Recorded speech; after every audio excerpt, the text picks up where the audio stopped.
for those of you interested in ultra endurance stuff, we have got the legend here today.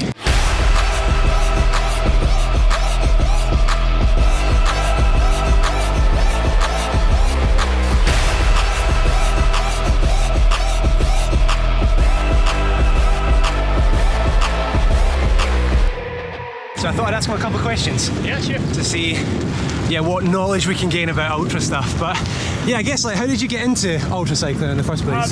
Pretty much I heard about it, and hearing about it, I was like, yeah, this sounds like something I could be good at. Yeah. So I thought I'd try it, and turns out I was actually good at it. So I stuck with it. If you navigate here to the left. Yeah, I heard about Tour Divide. First thing I heard about, it was in 2014. Yeah. Heard about it and I was like, yeah, this sounds like something that could be, I don't know, that it would be fun. What did you think it was about you that you thought, actually, I might be good at this ultra stuff? So I had loads of experience as a bike tourer. So I thought, you know, bike touring gives you that kind of mentality of, okay, I have to get from point A to point B, and I'm self-sufficient, you know. Yeah. Nobody's gonna take me to point B. And the other thing is that I was a bike messenger at the time, and as a bike messenger, you get mentally tough because you have to ride in all sorts of weather, you know. It's like, whether it's raining, snowing, you can't really call your boss and say, sorry boss, I'm not coming to work because it's raining. So you pretty much put on your kit and you go to work, you know. And I figured it's just the experience as a bike tourer and the mental toughness as a bike messenger. I could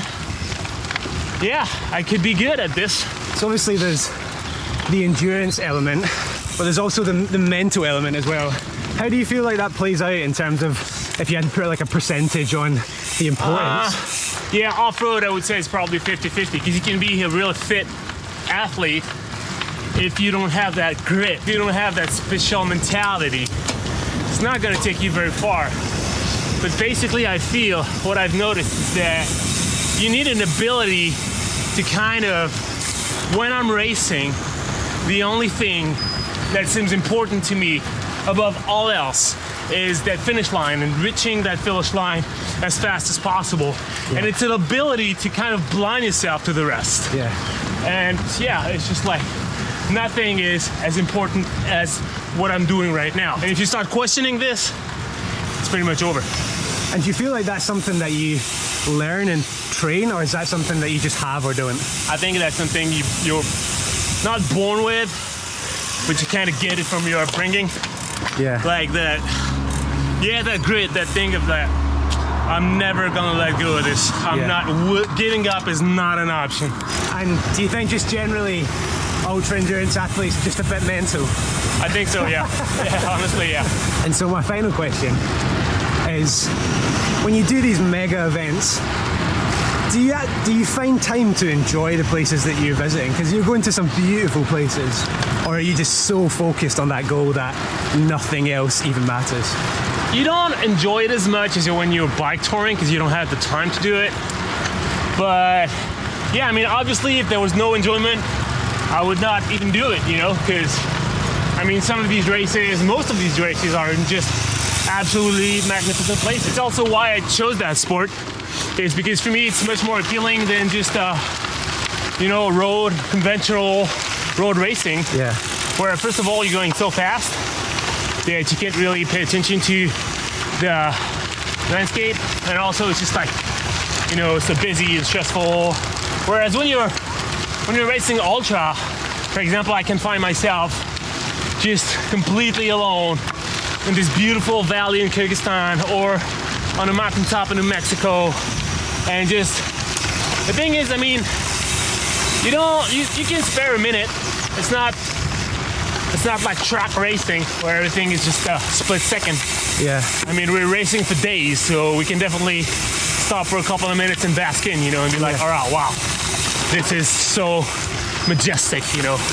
So yeah, I find time to appreciate, but definitely one of the downside of these kind of races is that you're gonna spend a lot of time just running in the dark.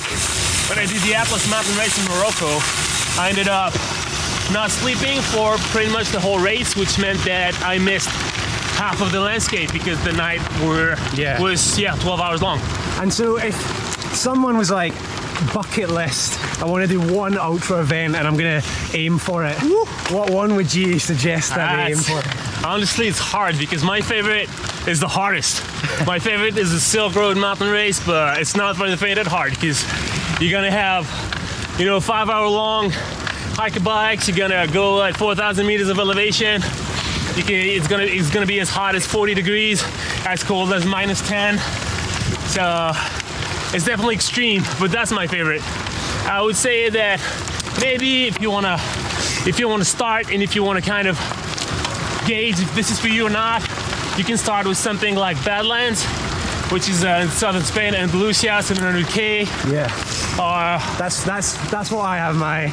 Yeah, I think honestly it's a good way to gauge if ultra is something you want to do. Well, I appreciate your wisdom. My pleasure. Any parting words of wisdom? Like, if you want to try ultra, I would say that my best advice is just be realistic. Yeah. If you are over ambitious, you will get hurt. You will get injured. Just find out your limits and try not to overreach. Amazing. Well, thanks, mate. Appreciate it. Anytime. Q&A with Sofiane is officially over. Thanks, man. That was really hard filming. Yeah. There's a lot of trails. My lower back is killing.